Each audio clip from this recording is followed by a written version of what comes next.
Hammaga salom, Icebro kanaliga xush kelibsizlar. Videoni previewsda ko'rgan edik. Bugun men sizlarga ko'rsatib bergan narsam biroz muhimroq. Ya'ni Telegraminglarni xavfsiz saqlash yo'li hisoblanadi. Okey, bizga nima kerak buning uchun? Undan oldin bir narsani ko'rsatishim kerak.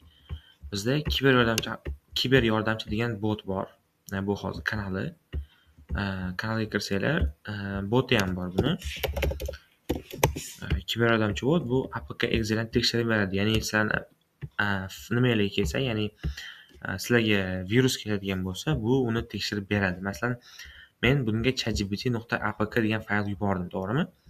Aynan shu botga nomini eslab qolinglar, kiber yordamchi bot. Bu bot nima qiladi? Faylni oladi va tekshirib aytadi. Xavfli fayl aniqlandi, fayl nomi shunaqa, virusli 32 ta virus aniqlandi deyapti. Ko'rgandek shunaqa ishlaydi.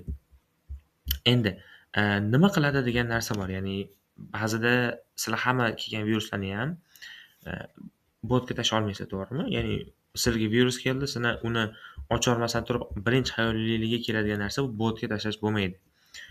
Endi nima qildik? Uni o'rniga biz nima qildik? Ya'ni yana ham himoyalash uchun, akkauntimizni himoyalash uchun nima qildik biz? CyberGuard userbot, ya'ni shu tag chiziqcha bilan userbot deb yozasizlar. Chiqadi. Mana niki CyberGuard userbot.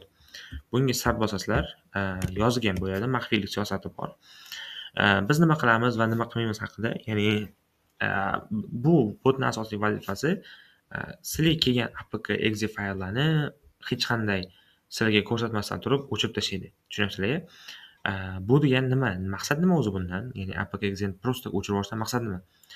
Maqsad adashib ochib yuborishni oldini olish. Ya'ni tasavvur qiling, sizga Telegramdan hech qanaqa apk kelmasa, siz apkdan deyarli zararlanish imkoningiz yo'q.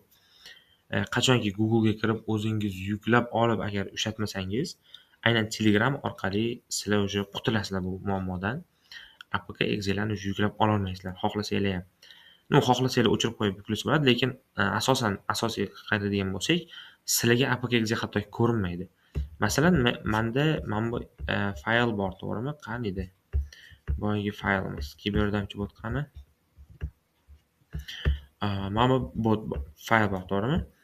Men uni masalan qayerga, CyberGuard userbot yoki boshqa profilga yuborganda ham bu turadi, ko'rganingizdek, bu turaveradi. Lekin hozir ko'rsataman, bundan keyin qanaqa bo'lishini ham alohida ko'rib o'tamiz. Nima qilmaymiz degan narsa bor. Biz xabarlarni o'qimaymiz, shaxsiy ma'lumotlarni saqlamaymiz, fayllarni yuklab olmaymiz. Ya'ni sizni akkauntingizga kirish yoki undan foydalanishni biz qo'llab-quvvatlamaymiz. Shu tomoni bor. Biza saqlaydigan ma'lumotlar nima bu? Telegram ID, ya'ni sizda hammada bo'ladigan narsa, bu hamma Telegram bot saqlaydigan narsa. Aniq nimani saqlayotganimni ko'rsatish uchun men yozib ketishim kerak edi to'liq qilib. Va sessiya fayli, ya'ni bu nima? Bu sizlarni Telegramdan yana bitta odam qo'shishlikdagi gap. Ya'ni sizlarda Telegramga faqat mana bu bot ulanadi xolos. O'chirilgan fayllar statistikasi bu sizlardan oladi. Ya'ni sizlarda fayl o'chirilsa ham bitta fayl o'chirildi bizga keladi. Ya'ni bizga bot statistikasiga qo'shilib boriladi. Sessiya xavfsizligi shifrlangan holatda saqlanadi. Har bitta bot o'chib yonganda bu уже sessiyalar o'chib ketadi. Ya'ni men qachonki fayllarni olishim uchun men botni o'chirishim va kirishim kerak. Ya'ni fayllarni olish uchun men o'chirib kirishim kerak bo'ladi.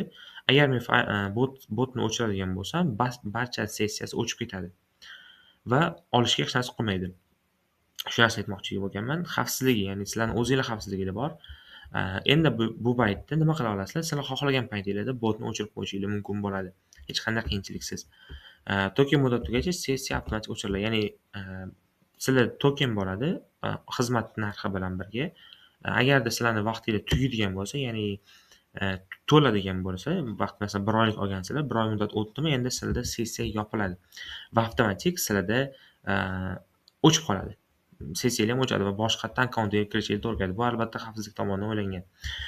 To'lov narxi qanaqa? 7 ming so'm oyga to'lanadi va butkul himoyaga yoqiladi. 2 kunlik bepul sinov imkoniyati bo'ladi. Hammada sinab ko'rasizlar, APKdan yuborib ko'rasizlar, boshqa narsa qilib ko'rasizlar. Xo'p, 4 ta do'stingizni taklif qilsangiz, bu 1 oy bepul. Bu referal sistema. Okey, bunchalik emas bu. Atak ishlaydi.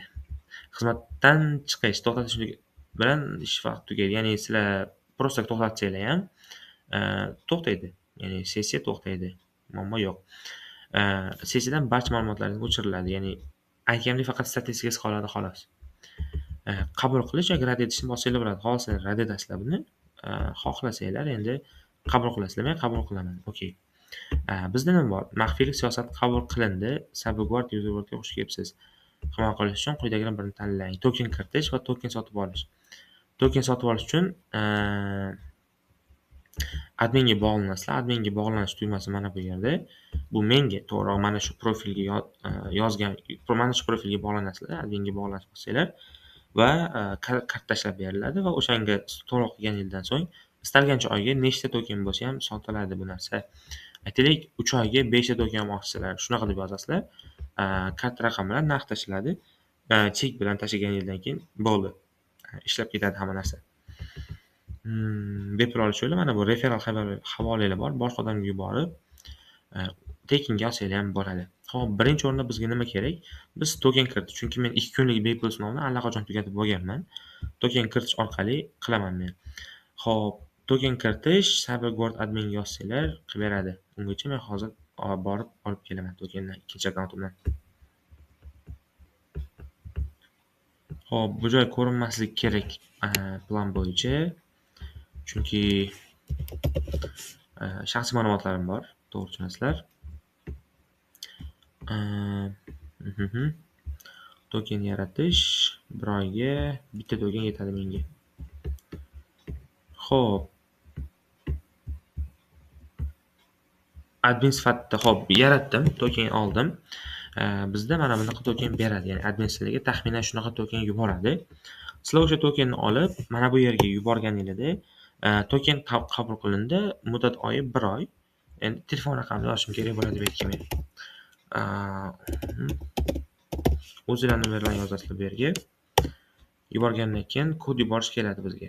Menga kod keldi, mana bu Telegram o'zidan keladi bu kod. Telegram o'zidan keldi 15955. Men kopiya qilib oldim. Endi nima deyapti? Tasdiqlash kodi yuborildi. Telegramdan 5 xonali kod keldi. Kodni oldiga 00 qo'shib yuboring deyapti. Masalan 54321 54321 bo'lsa 00 54321 yozish kerak. Biz ham 00 va bizga kelgan kodni yozamiz. Yuboramiz va endi bizda nomerimni o'chirib turay. Xo'p, ikki etapli autentifikatsiya yoqqanman, ya'ni two-fan yoqqanman. Men two-fan paroli o'shani kiritdim va avtomatik o'chiriladi. Endi muvaffaqiyatli Salvagward userbot faollashtirildi. Endi barcha chatlaringizdagi APK va exe fayllar avtomatik o'chiriladi. Token muddati 26 kun qoldi deyapti. Nimaga 26 kun? Chunki men allaqachon bitta token sotib olib, o'zimga ishlatganman. Shuning uchun 30 kun emas, 26 kun qoldi. APK exe yuborish kerak. Masalan, endi sizlarga aytayapti, undan keyin eslatma sifatida aytiladi. APK exeni yuborish kerak bo'ladigan bo'lsa, pauzani bosasizlar. Bu yerda pauza bor. Agar ishingiz tugagan bo'lsa, ya'ni APK exeni yuborib olgandan keyin bosganingizda endi haqiqatan himoya yoqmoqchi bo'lsangiz, davom ettirish bitta yoqib qo'yasizlar, bo'ldi, davom etaveradi. Endi bu yoqda statistika bor bizda. 130 ta user bor. 89 ta APK o'chirilgan, ya'ni virus fayllar. Uning ichida virus bo'lmaganlari ham bor. Shunaqaroq. Men o'zim 9 ta o'chirganman, ya'ni test sifatida o'chirganlar ham ancha ko'p, chunki boshida biz. Bizda nima referral havolam bor. Meni referalim 4 ta odam taklif qilishim kerak. Hali birorta odam taklif qilmaganman. Yordam bo'limida nima bor bizda? Tugmachalar haqida hali ma'lumot beradi. Holat, joriy holatni ko'rish, ya'ni sizlar aktivmisizlar, aktiv emasmisizlar. Statistikada o'sha userlar soni bilan o'chirilgan fayllar soni, APK exe fayllarni boshqarish, ya'ni kerak bo'lganda o'chirib tursangiz bo'ladi. Davom ettirish bor. To'xtatish knopkasi bu umuman referalni o'chirib tashlaydi. To'g'ri, sessiyani o'chirib tashlaydi. Oylik to'lov 7000 so'm. Adminga yozsanglar olib beradi. Necha agar odam ko'p bo'ladigan bo'lsa kelishamiz. Shunaqa gaplar. Xo'p, tokenni qayta ishlatish deyapti. Masalan, sizlarga admin ana berdi, to'g'rimi? Token berdi. Endi sizlar u tokenni ikkita profilga ishlata olmaysizlar, ya'ni ikkita profilga ishlata olmaysizlar. Lekin bitta profilingizdan o'chirib olib, ikkinchi profilga ulg'aysanglar bo'ladi. Chunki token shunaqa narsaki, bitta token bitta profilga ishlata oladi. Lekin bitta profildan to'xtatib chiqib ketishingiz mumkin-ku, oddiy muammo yo'q narsadan. O'sha payt tokeninglarni o'rtoqlarga bersanglar, o'rtoqlar davom ettirib ishlatib tura oladi. Kiberdamchi bot loyihasi. Bu ham o'sha kiberdamchi botni davomi hisoblanadi. Shuning uchun shunaqa yozilgan. Menimcha ko'rsatib bo'ldim. Keyin mana bu joyni ko'rsatishim kerak. Aytyapti, messenjering access oldi kimdir deyapti-da. Masalan, bu yerdan ham keladi. Hurmatli CyberGuard admin, siz kuni soat 16 UTS hisobingizga kirish aniqladik. Qurilma Maltego 331 bu shunaqa dasturki, nima desam bo'ladi? Ular uchun ishlatilgan dastur. O'zi Maltego mana bunaqa. Maltego bu OSINT dasturi hisoblanadi, oddiy. Bu yerda CyberGuard Shield, ya'ni kiberguard qalqoni o'sha ulandi. Android 3.1 versiya bilan ulandi va joylashuv Fransiyada beradi. Nimaga Fransiya desanglar, bo'pti, okey, mana deb berib qo'yasizlar. Nimaga Fransiya desanglar, bizani anonimiz private security kirsak, xo'sh, aktiv sessiyalar 7 ta bizda. Bu o'zimning kompyuterim. Mana bular endi meni hozirgi ulangan anonim. Kiber mana bu CyberGuard bot, bu CyberGuard Shield o'sha. Bu mana qolganlar o'zimning telefonlarim, kompyuterlarim hisoblanadi. Nimaga Fransiya? Chunki bu IP ga qarab aniqlaydi. Masalan, bular Toshkent. Chunki men Toshkentdan kiryapman. VPN yoqmayapman. Shuning uchun Toshkent deb ko'rsatadi. Endi bu nimaga Fransiya? Meni serverim Fransiyadan olingan xolos. Ya'ni men ishlatayotgan server Fransiyada turibdi xolos. Undan muammo yo'q, xavotirlanmasanglar bo'ladi. Nimaga menga Fransiyadan kirdi degan muammo bo'lmasligi kerak. Xo'p, atak video yoqqan bo'lsa albatta like bosing, albatta do'stlarga ko'rsatinglar. Bu o'zi nima uchun kerak degan narsa bor. Ya'ni bizda yosh toifasi, o'rta yosh toifadagi odamlar uchun bu deyarli foyda bermasligi mumkindir. Ya'ni siz haqiqatdan ongli ravishda kelgan APKlarni ochmasligingiz mumkin yoki ularni avtomatik o'zinglar o'chirishingiz mumkin. Lekin ba'zi yosh katta odamlarimiz bor, ular endi APKga tushunmaydi, virusga tushunmaydi. Tasavvur qilinglar, ularga to'ydan video deb keldi qanaqadir fayl. Ular bo'lsa aniq ochib ko'rishga harakat qiladi bu narsani. Aynan o'sha paytda bu botni ishlatmaslik yoki aynan shu servisni yoqib qo'ymaganlik ularga pand beradi. Endi ishlashini ko'rsatib bermayapman, uzr. Biza boya tashlagandik, esingizdami, ChatGPT APKni. Tasavvur qilinglar, kimdir sizlarga mana shunaqa APKni tashlaydi. Masalan, tashlaganda avtomatik o'chirib yuborishni ko'ramiz. Qaranglar. Yuboradi va o'chirib yuboradi. Yubordi, o'chirdi. Ko'rdinglar? Qanaqa tez ishlaydi. Ya'ni hattoki yosh katta odam bo'ladimi, kim bo'lsa ham buni hattoki APKni ko'rmaydi. Mana 1 2 3 yubordim va o'chirib yubordi. Va mana bu yerda menga anu berib boradi.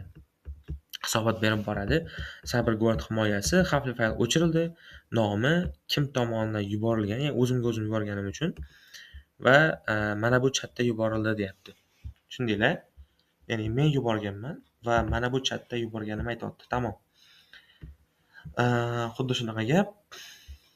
Atak video yoqqan bo'lsa albatta like bosinglar, o'rtoqlarga yuboringlar. Bunaqa menimcha bot tarqalishi kerak. Ko'pchilik ishlatish kerak bunaqa botni, chunki Telegram xavfsizligini anchagina ta'minlashga oshiradi. Ya'ni sizlarga keladigan potensial xavfni aniq kamaytiradi, ya'ni yo'q qiladi ham desak bo'ladi. Agar shuni yoqadigan bo'lsanglar, bo'ldi, deyarli уже sizlarga APK bilan hech kim tahdid qila olmaydi. Bir qancha qadam va уже tayyor, yoqdinglar. Xo'p, video yoqqan bo'lsa aytgandek like bosinglar, qo'llab-quvvatlash esingizdan chiqmasin. Har qanaqa masala bo'ladigan bo'lsa, adminga yozsanglar javob beradi. Sizlarga rahmat. Ko'rganingiz uchun tashakkur.